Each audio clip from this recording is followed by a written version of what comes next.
Hola niños, bueno pues vamos a ver bronquitis y como bronquitis tenemos que es la inflamación de la mucosa del árbol traqueobronquial. En realidad la fisiopato se parece un poco a lo de asma, ¿ok? Tenemos que la bronquitis se puede dividir en aguda y crónica. Bien, tenemos entonces que, como le acabo de decir, hay una inflamación, no es lo único que pasa. Aquí el detalle es que hay un moco otra vez, hay una mucosidad excesiva, ¿ok? Lo cual no permite la entrada de aire, una vez más. ¿Ok? Repito, hay una inflamación, una broncoconstricción en la que se cierra el lumen obviamente por una irritación constante y además hay una producción excesiva de moco. Fisiopato. Bueno, tiene que entrar un agente cuando hablamos de infecciosa aguda, tiene que hablar un agente bacteriológico, viral, lo que sea, y va a provocar una hiperemia de mucosa.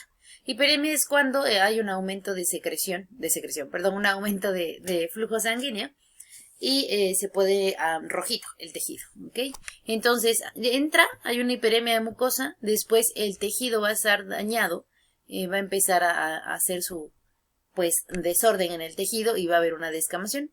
Después de la descamación va a haber un moco, una producción de moco, ¿ok? El cual, ese moco, esa inflamación puede infiltrarse a la submucosa y después de la submucosa llegar a una producción de exudado muco purulento. Aquí el detalle es que es purulento, ¿ok?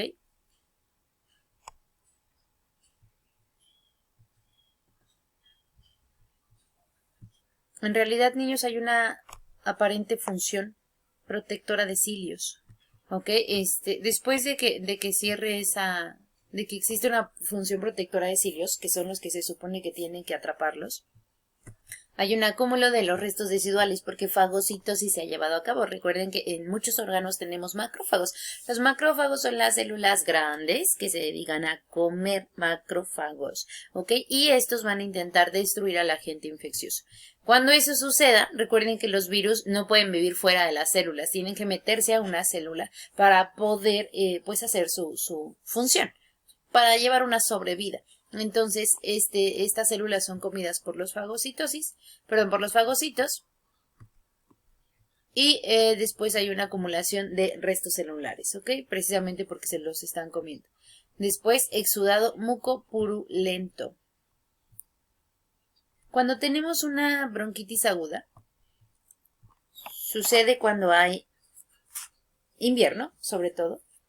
Obviamente, ya les he dicho que el frío no es como que por el frío te dé la infección, pero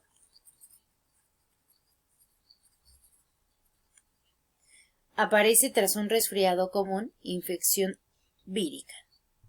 Aparecen tras un resfriado común, o sea, hay una infección primero y después como consecuencia, como complicación, puede haber una bronquitis. ¿Ok? Hay tos con o sin expectoración que dura de 1 semana hasta 3 semanas, no más que esto. ¿Va? Y pues regularmente es resultado de una infección aguda, ya sea vírica o bacteria. Entonces recuerden que va a haber una producción de moco, pero secundaria a un agente infeccioso. ¿Va? Esto, niños, es tráquea, bronquio principal, derecho e izquierdo, y bronquios segmentarios. Después de esto, los chiquitos ya son bronquiolos. Hay una enfermedad que se llama bronquiolitis. Esta es bronquitis, ¿ok? Porque afecta a bronquios. Hay una que afecta a los bronquiolos. Por eso es bronquiolitis. Agentes comunes, agentes causantes de esta alteración. Bueno, tenemos los agentes comunes de los virus, por ejemplo, rinovirus, adenovirus, virus influenza, A y B para influenza. ¿Ok? Tenemos bacterias como Haemophilus parainfluenza, Haemophilus influenzae, Moraxella catarrhalis, Neisseria streptococcus y Streptococcus pneumoniae. Pocos comunes, pero no quiere decir que no te dé. ¿A quiénes les dan los pocos comunes? Prácticamente a los que tienen un inmunocompromiso, inmunosupresión. ¿Ok? Clamidia pneumoniae, Klebsiella pneumoniae, Mycoplasma pneumoniae, Pseudomonas aeruginosa es uno de los agentes infecciosos pocos comunes. Cuadro clínico: coriza, malestar general, escalofríos, febrícula. En realidad, fiebre, ¿va? 38.3 para arriba, por guía de práctica clínica, se dice que es fiebre. Mialgias, atralgias, malestar y todo esto. Ok, esto recuerden que es prácticamente el, pues, secundario, digámoslo, a una infección, ok. Recuerden, entonces esto es muy común en cualquier enfermedad vírica. Bacteriana, enfermedad infecciosa me refiero. Diagnóstico por la clínica. Va a haber crepitaciones, estertores, RX de tórax, gasometría arterial, tinción de Gram, siempre para ver qué tipo de agente tenemos. Gasometría arterial, bueno, no sé si ya se los he platicado, pero creo que no. Gasometría arterial te funciona para conocer la cantidad de presión parcial de oxígeno y presión de dióxido de carbono. ¿Ok? Que es prácticamente si está o no está respirando bien, o no, si necesita o no necesita más oxígeno, entre otras cosas. En cuanto a la enfermedad crónica, hay un resultado de daño persistente. Este es más de 3 semanas. Para que tú creas que es una bronquitis crónica, tiene que ser mayor a 3 semanas. Y desafortunadamente es una de las 10 causas de muerte a nivel mundial. Sucede sobre todo en mayores de 55 años. Y si ustedes se acuerdan, en EPOC vimos que EPOC tiene 2 clasificaciones: enfisema y bronquitis. Bueno, bronquitis crónica pertenece a EPOC, ¿ok? Una de estas 2 enfermedades. También hay una tos productiva por más de 3 veces al año. Cuando hablamos de bronquitis crónica, la causa no es infecciosa, la causa es más una exposición continua a humos o irritantes. ¿Ok? Y lo mismo, sí hay una inflamación, pero esta es secundaria sobre todo a humos, a cigarrillo, a contaminantes. ¿Ok? Causas: contaminación, tabaquismo, exposición a tóxicos o irritantes, por ejemplo, exposición continua a dióxido de carbono, gas nitroso, amoníaco o polvo. ¿Ok? Cuadro clínico: vamos a tener tos con expectoración. Va a haber una producción mucopurulenta con estrías de sangre, o sea, cuando el paciente tosa puede haber unas líneas pequeñas en la secreción de sangre. Aumento de la frecuencia cardíaca y aumento de la frecuencia respiratoria, esto para compensar. Obviamente, ¿no? No hay suficiente oxígeno, no está entrando, entonces voy a tener que aumentar la función cardíaca para que llegue a todos lados y aumentar la frecuencia respiratoria para que entre más oxígeno. Sibilancias y disnea. Disnea, dificultad respiratoria.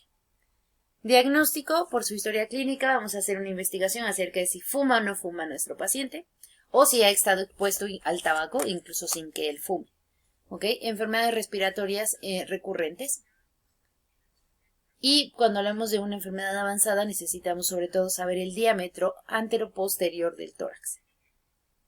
¿Ok? Va a haber en la rayos X un diafragma deprimido y una disminución de los ruidos cardíacos.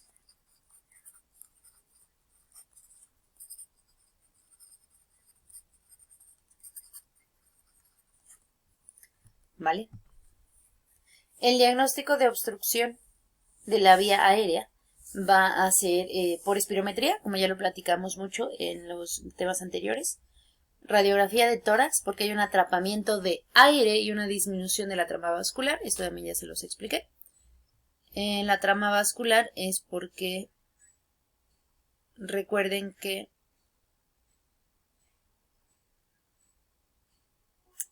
va a haber una... aquí hay una trama vascular, es porque hay una entrada de sangre. ¿Ok? Pero va a estar disminuida, no se ve. Si ustedes se dan cuenta en la radiografía hay unos pulmones muy, muy grandes, muy negros, muy llenos. Lo que pasa es que no se ve precisamente porque hay tanto aire, hay un atrapamiento de ese aire, como lo decíamos en enfisema, que no se alcanza a ver las terminaciones de las demás estructuras. ¿Ok? Y se puede hacer una VH en donde existe un incremento de los glóbulos rojos. Esto es compensatorio. Existe una poliglobulia, o sea, un aumento de la hemoglobina. Los pacientes normalmente en mujeres tienen de 12 a 14 miligramos sobre decilitros y en los hombres de 14 a 16 miligramos sobre decilitros. ¿Qué sucede en realidad? Que hay demasiado aire. Hay poco aire, entra poco aire, por lo tanto el cuerpo necesita compensar. ¿Cómo compensa? Aumenta la producción de eritrocitos. Esto es toda una cuestión hormonal, riñón, que, bueno, se los explico mejor en clase para que ustedes lo entiendan un poquito más. Porque está padre entender por qué hay tanta sangre o por qué hay tantos eritrocitos. Y recuerden, es en forma compensatoria. Tratamiento, bueno, tenemos obviamente que quitar primero el quien nos está causando el problema, dejar de fumar. ¿Ok? Oxigenoterapia en apoyo a la escasa entrada de aire. Fisioterapia pulmonar. Hidratación o fiebre. Fisioterapia pulmonar. Ya saben, las palmaditas para que la secreción del moco en los bronquios no se quede y haga tapones. Hidratación, precisamente para mantener que el moco sea más, digamos que, fluido. ¿Ok? Espirometría. Trabajos con espirometría como inflar un globo o aventar aire por un popote. Esto les va a ayudar. ¿Okay? Esto es prácticamente ayuda de la fisioterapia pulmonar. Drenaje postural, ya sabemos que podemos mover a los pacientitos. ¿Okay? Evitar diseminación de las infecciones. Sobre todo cuidar a un paciente con EPOC, con enfisema, con bronquitis crónica, que en el momento en que... ¿Okay? Y bueno, con tratamiento sintomático, pues antipirético, ya sabemos que el mero del control de la temperatura y paracetamol. ¿Ok? Adulto 500 miligramos cada 6 horas y en los niños de 10 a 15 miligramos cada kilogramo cada 6 horas. ¿Ok? No se puede dar ácido acetil salicílico por el síndrome de Reye. Ok, podemos dar también antihistamínicos, rinorrea, malestar general, clorferinamida, loratadina, uso crónico de antihistamínicos de H1 puede provocar estreñimiento, entonces también tenemos que cuidar eso. Broncodilatadores, una vez más, agonistas beta 2, salbutamol, 2 disparos cada 6 horas, formoterol cada 12 horas, el cual hay que tener cuidado porque provoca temblor y taquicardia. Bromuro de ipratropio y tiotropio. Si ustedes se dan cuenta, los agonistas beta 2 son sumamente importantes para el tratamiento de todas estas enfermedades en donde existe una broncoconstricción. ¿Ok? Antibióticos, bueno, en caso obviamente de que sea una aguda, obviamente y bacteriana, se necesita siempre un cultivo para corroborar que sea bacteriana. Entonces, podemos darle amoxicilina, trimetoprim con sulfametoxazol, eritromicina en caso de ser alérgicos a todos los betalactámicos penicilinas. ¿Ok? Entonces, entidad clínica, factores subyacentes o condición y tratamiento antimicrobiano recomendado. Bronquitis aguda nos puede dar una tos y una expectoración de una presentación aguda. ¿Ok? Tratamiento antimicrobiano no se recomienda porque regularmente suele ser viral. Bronquitis crónica sin. Hay exacerbación de síntomas previos como disnea, cantidad de expectoración purulenta. Tratamiento aquí sería importante conocer si hay una bacteria y darle antibióticos. Bronquitis crónica complicada son pacientes con exacerbaciones mayores a 65 años, en bronquitis crónica por más de 10 años. Tratamiento se le puede dar fluoroquinolonas, fluoroquinolonas o combinación con betalactámicos que son inhibidores de la betalactamasa. Cuando tenemos mucho moco, producción excesiva, bueno, podemos dar Ambroxol dentro de las que nos interesa para obviamente una disminución de la producción del moco. Y algunos antitosígenos porque recuerden que también pueden tener tos. ¿Ok? Dextrometorfano, por ejemplo, es un buen medicamento que se les puede dar a estos pacientes. Por último tenemos un resumen, un algoritmo, digámoslo así, en cómo clasificamos la bronquitis en complicada y no complicada. Cuando no es complicada deberíamos saber si hay síntomas o no y va a haber sospecha de hiperreactividad. Hay que usar beta-2 adrenérgico. Cuando es por influenza u otros virus, pues se puede no usar antitoxígeno, pero sí humidificadores. ¿Ok? Y en complicada es conocer sobre todo la etiología, si es bacteria. Entonces hay que usar antibióticos.